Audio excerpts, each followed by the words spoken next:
Olá, o nosso grupo ficará responsável por falar acerca das hipóteses em que não há a incidência da lei internacional. Nesses casos, há a incidência da lei nacional, a lei local, através da aplicação do critério lex fori. Esse afastamento da norma internacional ocorre justamente para assegurar o interesse do Estado soberano, do Estado nacional, e também dos seus cidadãos e dos seus respectivos direitos.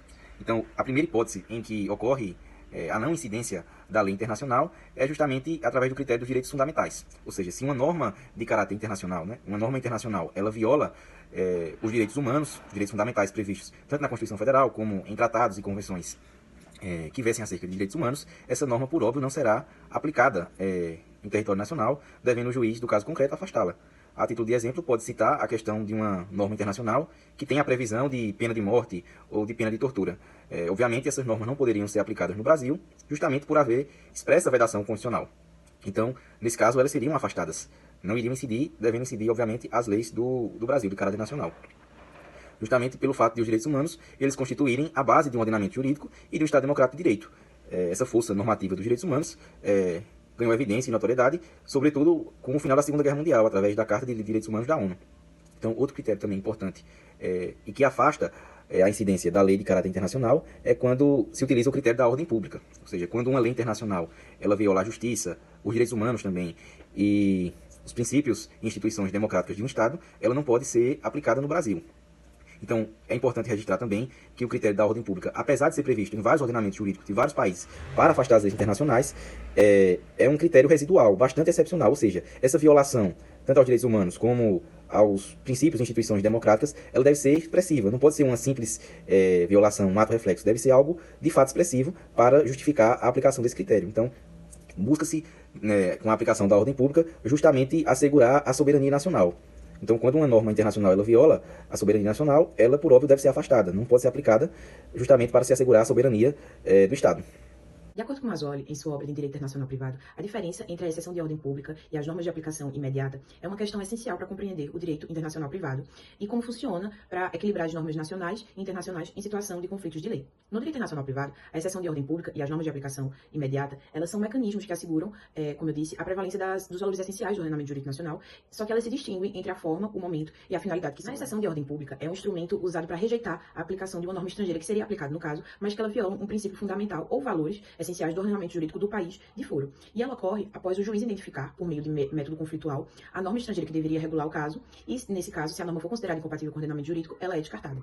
Isso tem como finalidade proteger os valores fundamentais do sistema jurídico nacional sem violar ou invalidar o método conflitual. Um exemplo disso seria, em um caso de divórcio, uma lei estrangeira, por exemplo, permitir a discriminação de gênero, e no caso, essa lei estrangeira poderia ser rejeitada no Brasil por ferir os princípios de igualdade e dignidade humana. As normas de aplicação imediata, elas são imperativas e elas têm aplicação direta e automática, ou seja, elas independem do método conflitual ou da identificação de leis estrangeiras aplicáveis, e ela ocorre diretamente pelo juiz. E ela tem como finalidade regular situações consideradas de interesse público relevante e assegurar a proteção de valores essenciais para o Estado ou para a comunidade. Exemplo disso são as leis brasileiras que garantem o direito ao trabalhador contratado no Brasil, mesmo que a prestação de serviço seja no exterior. Então, assim, a norma, a lei que rege que protege também esse trabalhador ainda seria do Brasil. A lei, ela se dá quando uma pessoa, ao escolher um sistema jurídico, ele o faz de uma maneira que tenta subverter a aplicação da norma imperativa, ou seja, daquele local, ou de uma ordem pública, assim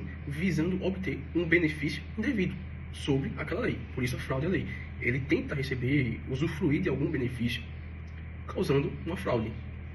Essa prática, além disso, é considerada uma violação de boa-fé e do espírito das normas jurídicas, que regem os contratos e as relações privadas.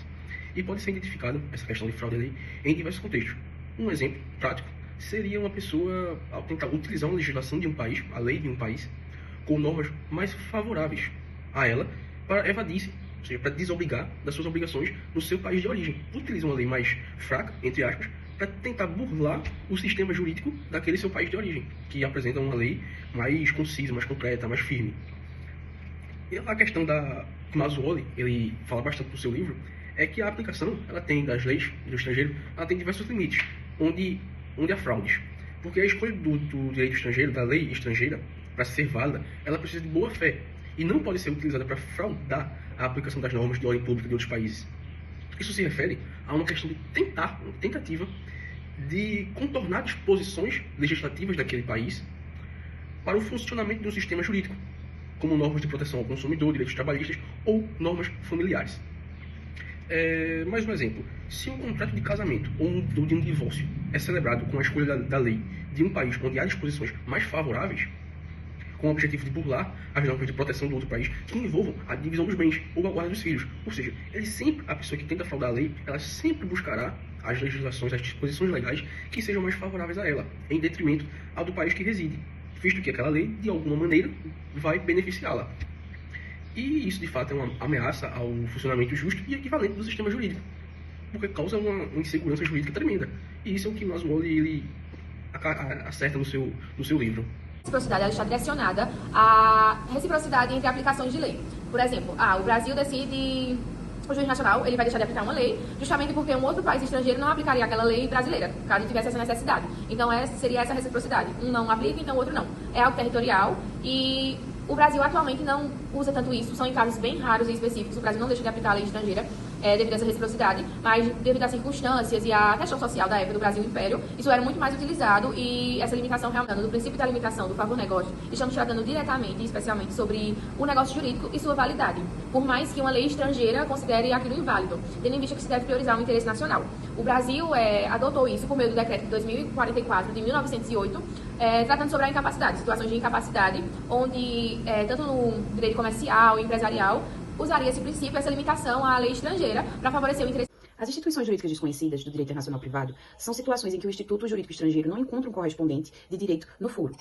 Nesses contextos, destaca-se o papel do juiz nacional em lidar com cada caso e aplicar alguns pontos, que são eles. O reconhecimento limitado, que é quando a instituição estrangeira é totalmente desconhecida pela legislação do país, e o juiz pode encontrar dificuldades para aplicá-la. Mas isso não impede automaticamente sua utilização. O reconhecimento pode ocorrer se houver uma instituição jurídica nacional análoga que permita essa adaptação.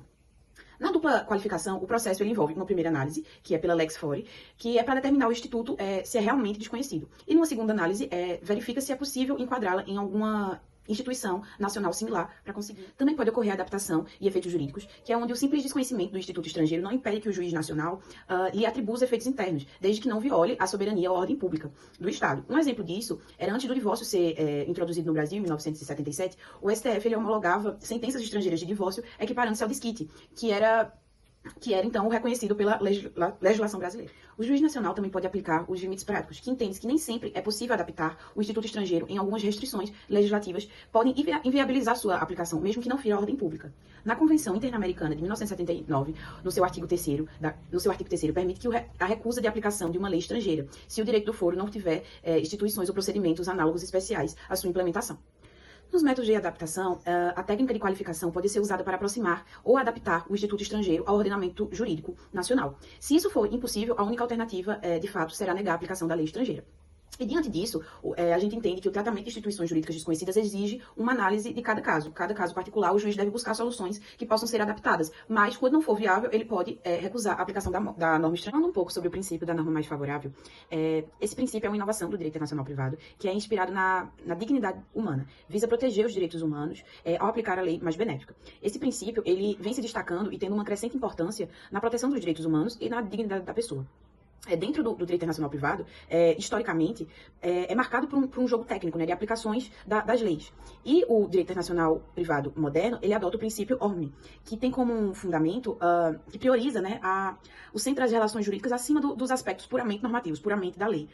Nesse princípio, é levado à consideração a lei nacional ou estrangeira que seja mais benéfica ali para o caso do indivíduo. Um exemplo no ordenamento jurídico, no caso, seria o artigo 5º da Constituição Federal, de 1988, e o artigo 10º, parágrafo 1º da LINDB, que prevê aplicações das leis mais favoráveis na sucessão de bens de estrangeiros em benefícios de cônjuge ou filhos brasileiros. A gente consegue entender que, nesse princípio, a flexibilidade da norma é muito relevante, porque o princípio ele permite exceções às normas conflitantes tradicionais e cria uma nova relação jurídica, uma nova conexão jurídica que prioriza a solução voltada à proteção da pessoa, da dignidade humana. Esse aspecto é muito relevante para as relações familiares, para a proteção de incapazes, minorias e de grupos vulneráveis. Por fim, esse princípio ele tem fundamento, como eu falei antes, na dignidade da pessoa humana. Funciona como um elemento de atração para a aplicação da norma que mais favorece o sujeito, para que essa norma seja aplicada, obviamente, em cada caso concreto, para que se entenda a necessidade desse indivíduo.